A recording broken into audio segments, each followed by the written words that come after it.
Welcome back to another episode of PrakPlays. Today we'll be starting a campaign based on the battles around Fière Farmhouse during Operation Overlord. When we first started the channel, our wargaming group was finishing this campaign, so we only ended up making videos covering the last two turns of our game. That has always felt like an odd place to start the channel and a job half done, so we wanted to go back and fix it. This is why today we are restarting the campaign where each scenario will be posted to YouTube. In our opinion, the 82nd Airborne are some forgotten heroes of the American Army in the Second World War. This is probably due to Band of Brothers, which, while being one of our favorite shows, focuses exclusively on the 101st Airborne. A person unfamiliar with history could come away from the series thinking that the only airborne unit of significance in the American Army were the Screaming Eagles of the 101st. But consider this. On D-Day, when the 101st was making its first combat jump of the war, the 82nd had already fought several hard campaigns in North Africa, Sicily, and Italy before then jumping into France. Also lacking from popular history is the important role that the 82nd Airborne played in Operation Overlord, the Allies' invasion of France in June 1944. One of the central problems facing the Allies when planning Overlord was the location of Utah Beach. On the one hand, landing on the Contentan Peninsula was vital to taking the city of Cherbourg, which would provide a port where the Allies could offload critical supplies for their forces in France. On the other hand, Utah Beach is separated from the other Allied beaches by the Douve River, the Fière River, and the town of Carentan, leaving the beach dangerously exposed to German counterattacks until these objectives could be taken. To alleviate this problem and to protect the invasion's flank, the Americans assigned both the 82nd and the 101st Airborne Divisions to drop behind Utah Beach. The 101st would land between Utah Beach and Carentan to secure the route from the beach to the town, which would help to speed up the process of taking Carentan and uniting Utah with the other Allied beaches. On the other side, the Americans landing at Omaha would be working to do the same, which you can learn more about in our other campaign series, 29 Let's Go, which follows the 29th Infantry's advance to Insigny. Further north, the 82nd Airborne dropped around the town of San Mary-Église. The role of the 82nd was twofold. First, it would protect Utah Beach from counterattacks from the west, and second, it would secure territory that troops from the beach would need to cross to cut the Contentan Peninsula, isolating Cherbourg. Critical to the 82nd's mission was a series of crossings over the Medere River. Running north to south, the river runs parallel to Utah Beach, acting as a natural wall, limiting access to the beach. This was especially true given that the Germans had recently flooded the river, leaving only a few viable crossings for military units. In other words, if the 82nd could capture and hold the crossings over the Medere, they could control access to and from Utah Beach, a vital objective for securing the Allies' flank against counterattacks and helping to capture the Cotentin Peninsula. For these reasons, the 82nd's mission of capturing the crossings along the Medere River was vital to the D-Day success. And one such crossing was located at the unassuming farmhouse at Fière, which became the site of some of the most heroic and bloody fighting in Operation Overlord, and which will be the focus of our campaign today.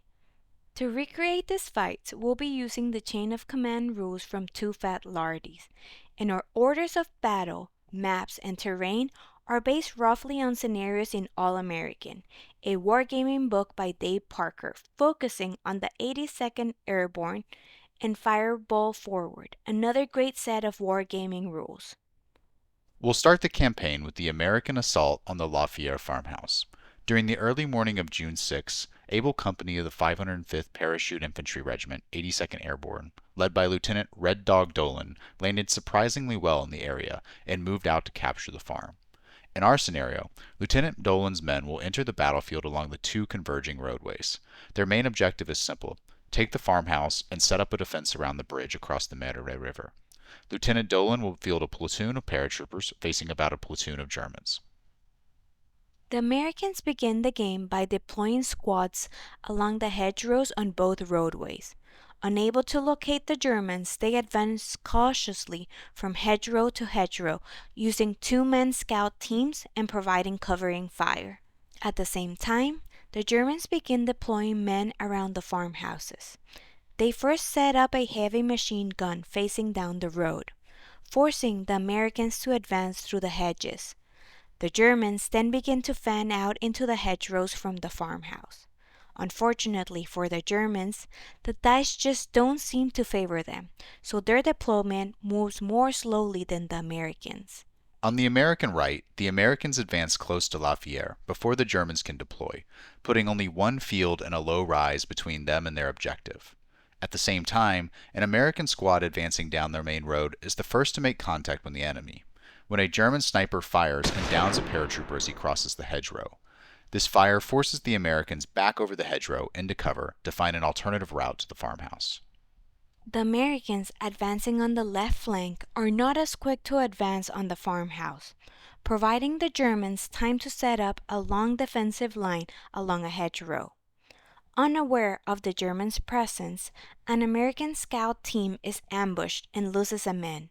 Being outnumbered on the left flank, the American advance halts. Concentrating their forces on the right flank, American mortars begin dropping smoke and high explosive rounds near the low rise to screen the American assault.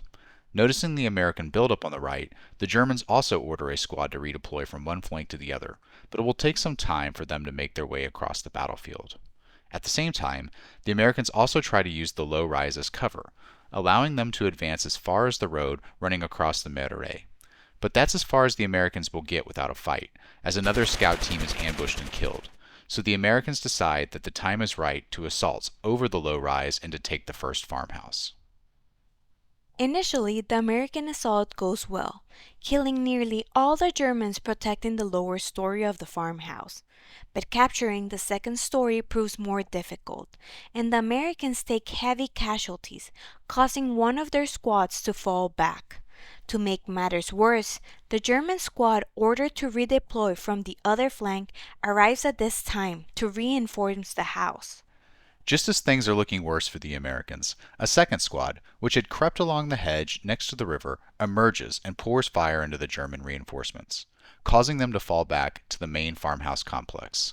With the Germans pushed back into a smaller and smaller pocket, the American mortars begin to find purchase, inflicting more and more casualties on the Germans. So the Americans push a squad into the main farmhouse complex, hoping to finish the battle.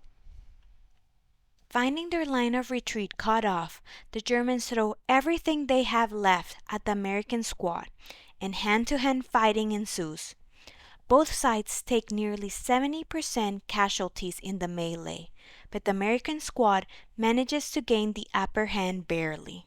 With no escape across the river, another American squad approaching, and mortar rounds still falling, the Germans decide to surrender. The fight has been extremely bloody for both sides, with each losing about 2 of their 3 squads. But the Americans managed to pull out a win, despite being on the offensive in thick hedgerows.